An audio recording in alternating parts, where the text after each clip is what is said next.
Adam Schiff has crawled out from the pit of hell that he's been living in to draft some new legislation hoping to set up a coronavirus commission to investigate what he sees as President Trump's poor and slow response to the coronavirus pandemic. Well, since you brought it up, I know exactly where you can start looking, Schiff for brains. For the vast majority of New Yorkers, life is going on pretty normally right now, and we want to encourage that. Look, there's very little threat here. This disease, even if you were to get it, basically acts like a common cold or flu. And transmission is not that easy. I think there's been a misperception. And we've said, even if, God forbid, we found a case in a school, we're not shutting down all our schools. We're not even shutting down that school long term. Well, that certainly turned out to be the wrong advice, but maybe the New York City Department of Health saw things differently. Here's the New York City Health Commissioner, Dr. Barbot. The important thing for New Yorkers to know is that in the city currently, their risk is low and our city preparedness is high. So we're telling New Yorkers, go about your lives, take the subway, go out, enjoy life.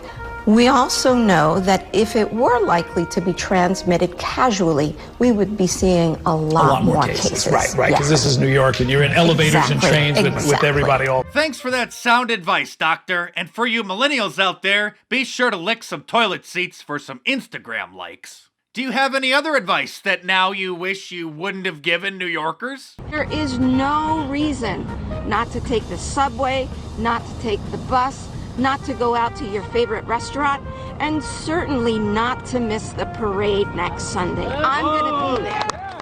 Thank you, Doctor. I'm sure that parade was a lot of fun. The parade that she was talking about was Chinatown's Lunar New Year parade, and by not attending, that would have been racist. Chairman of New York City's Council of Health, Mark Levine, tweeted out some photos of the parade and said that the people showed a powerful defiance of the coronavirus scare and said that if you're staying away, you're missing out. Oh, they missed out all right, and you sure showed that virus who's boss, sir. It's exciting to be here, especially at this time, to be able to be unified with our community. We do want to say to people, come to Chinatown.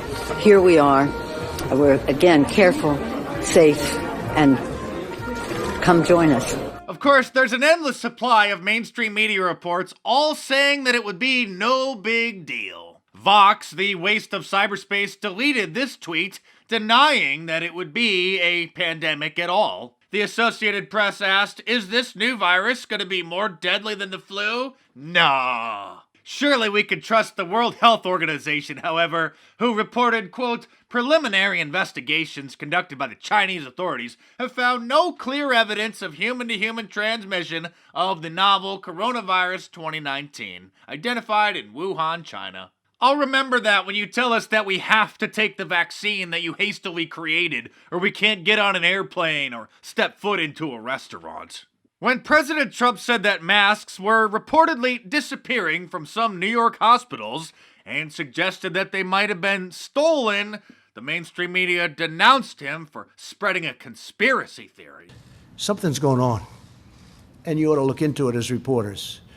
Where are the masks going? Are they going out the back door? He made this claim that there seem to be masks that are disappearing from New York, perhaps out a back door, he suggested. We want to make sure we point out he suggested this without any evidence. We are, of course, working to fact check those claims. But I was hoping to get your response to what the president had to say along those lines. Well, I think his allegations about New York hospitals were beyond absurd. I've talked to most of our hospital heads throughout New York City and the state, and I can tell you their hospital personnel are the heroes of this moment. We're not doubting their bravery, Senator Gillibrand, but sometimes people steal things that are in high demand, especially during desperate times. Of course, the Democrats didn't call it a conspiracy theory when Fredo's brother, Andrew Cuomo, the governor of New York, raised those same concerns a week earlier. One of the things we've heard from healthcare professionals, there have been thefts of medical equipment and masks from hospitals, believe it or not. Not just people taking a couple or three, I mean just actual thefts of those products. I've asked the state police to do an investigation. look at marketplaces that are selling masks, et cetera, medical equipment, protective wear, playing into this, exploiting the anxiety. But don't worry, folks. Joe Biden has offered to call President Trump to give the White House his opinion on what they should be doing about the pandemic. Poor old Joe must be getting cabin fever, but to keep himself busy, he's making YouTube videos from his home office, and sometimes they get more than 15,000 views. You know, they say when you retire, you should find a hobby that you enjoy to help keep yourself busy, so I'm really proud of you, Joe. I never thought we'd be fellow YouTubers, Joe. I mean, what's next? You gonna put out your own merch? Oh, wait, what's this? It's the Joe Biden store at joebiden.com.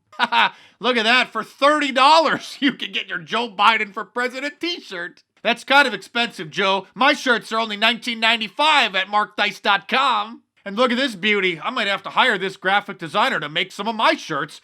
Joe and Beto and Amy and Pete and Corey and Kamala and me beat Trump. Wow, for $30, that's sure a bargain. Personally, I like my shirts better, and they cost a third less. So if you want to order yourself a Liberalism Find a Cure shirt, an I Love Global Warming shirt, or any of my awesome designs, head on over to markdice.com or click the link in the description below and check them out.